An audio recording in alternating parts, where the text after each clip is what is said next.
How many that seen the movie Rocky? Yeah.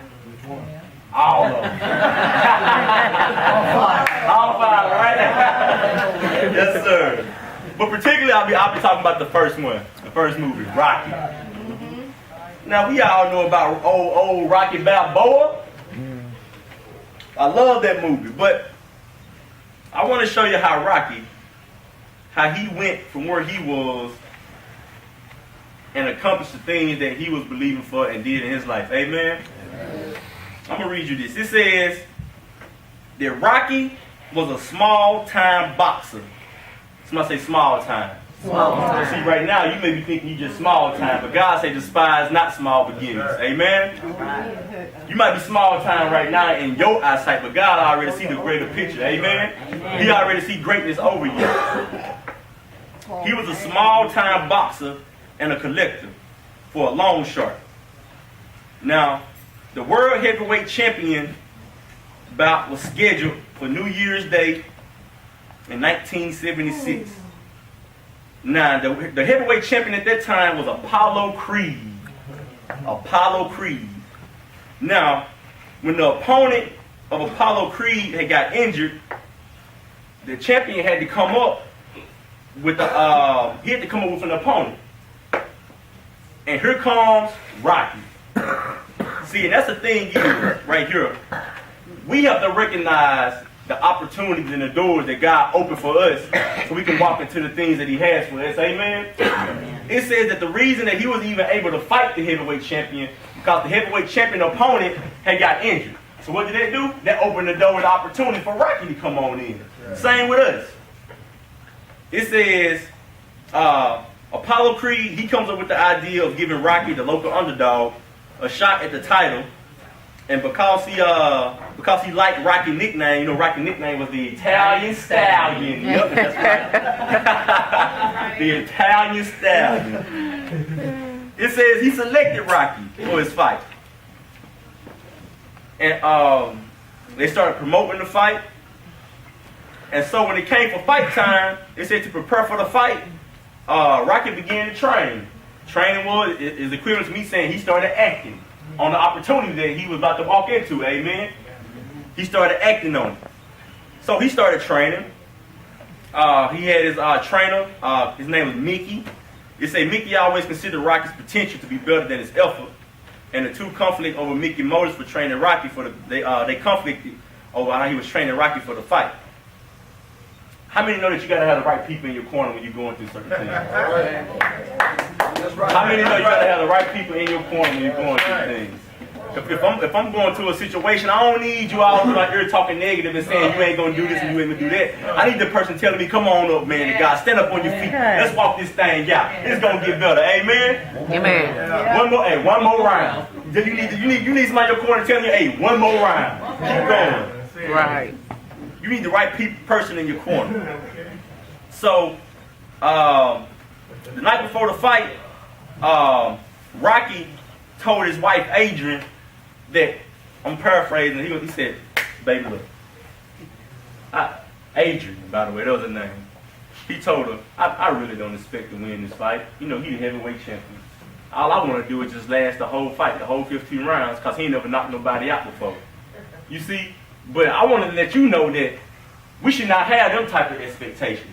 We ought to expect to win. Amen? Amen. We don't want to just say, as long as I can just make it through this situation, I'll be all right. No, we want to come out better than we was before. Amen? Amen. So it says that he told his wife, all I want to do is go the distance, last the 15 rounds, and just show people that he wasn't just another person from the neighborhood. God bless you. God bless you. So it says on New Year's Day, the boxing match begins. It said Apollo Creed, he don't initially take the fight seriously, and it said Rocky unexpectedly knocks him down in the first round, embarrassing Creed, and the match becomes to get intense. You see, the enemy, he already thinks low of us as it is, amen? Right. So when you go through a situation, and he see you standing on his feet, and you done knocked him down in a particular area of his life, then he want to get mad and turn up the battle, amen? He want to make it more and more intense because now he see that, you know what, they for real about this thing. So, it says that Rocky embarrassed Creed, the match turns intense. It says the fight lasted 15 rounds, with both fighters suffering many injuries. How many know that sometimes in this thing of life, you're going to have some battle scars? Amen? There's going to be some things that might happen in your past that you still might be dealing with and facing today. Amen? But God is here to remove any and all things, remove any and all pains and aches from the past to take you to the place He has for you. Amen? It says that Rocky suffered his first broken nose. Apollo Creed sustained brutal blows to his ribs. It says as the final bell sounded, which both fighters looked in each other's arms, locked in each other's arms, and exhausted Creed, we're talking about the heavyweight champion right here now, he told Rocky, yes sir. He told him, look, it ain't gonna be no rematch. To which Rocky told him, look, I don't want one. So, after the fight, Rocky calls out for Adrian. She runs down to the ring, and the ring announcer declares the fight for Apollo Creed by virtue of split decision. And Adrian and Rocky embrace while they profess their love to one another and not caring about the results of the fight. Now, the thing here, that Rocky lost by a split decision. Close fight, he lost. But at the end, that fight he went through made him and his wife more closer to one another, professing their love to one another. Right. And the thing is, I want to say about that is that sometimes some things in life that we just gonna have to lose. Amen? And what I mean by that, I don't mean in a bad way. What I'm saying is that in order for you to get to where God is taking you and walk that path, some of the things you're going to lose is friends. Amen? Because not everybody have your well-being first in their life. Amen? You might have to lose some friends. Some of the things you're going to sacrifice and just cut loose and say, I don't care what it takes for me to get to where God has for me and receive His blessing. I'm going to go through it and do anything I got to do to get it. Amen? Amen. So, with that being said, like I said, I just want to encourage you guys today. Faith it, speak it, act it. Y'all say it with me. Faith it, speak it, act it. You got to believe. Once you start believing, you start speaking. You got the Spirit of God within you. Once you start believing and speaking, then you start acting on what it is you speaking and decreeing and declaring. Amen? Amen.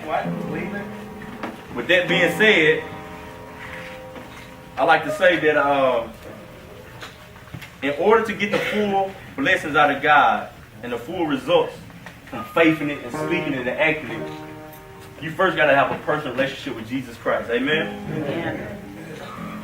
So with that being said, I'm going to have Pastor Marcelino come up. With that being said, if there's anybody in here today who says, you know what, brother? I want the fullness of God in my life. I want the blessings that you just got through talking about. I want to do exactly what you just said and receive everything God has for me. If there's anybody here today that want to give their life to Jesus or even rededicate their life to Jesus, if you want to come on up right now, and me or Pastor Marcelino, we'll pray with you guys. And we'll lead you to Jesus. Like I said before, once you accept Jesus, the Spirit of God, the same Spirit that formed this world, is going to automatically come and deposit itself within you. Amen? Amen. When God formed man in the beginning, it says that He formed man out of the dust of the ground. And He says He said that we were fearfully and wonderfully made. Now this is the thing. When He formed man, you see, all His other angels and the hosts He created, God just created them. But when He formed man, He was so careful about us. We were His prized creation so much that He said He blew into our nostrils the breath of life. Meaning He put Himself within us. Amen? You have the breath of life within you. And if you want to activate that breath that's within you by accepting Jesus in your life today, I invite you to come on up. If not, if anyone here just want to be prayed for and just say, you know what, brother, I just want you guys to pray for me to help me increase my faith and grow my faith. Increase my faith and grow my faith so I can face my situation and speak to my situation and act on my situation. If you want prayer for that, you can come on up also. If there is any that's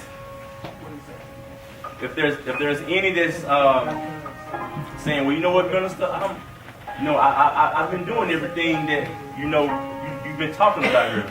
I've been believing, I've been speaking, I've been praying, but ain't that seeming to happen. Well, if that's the case, we can pray with you that you would just continue to remain strong in the Lord, keep your hope alive in God. If anybody want to come up, and you can come up anytime as we're praying for the brothers and sisters up here.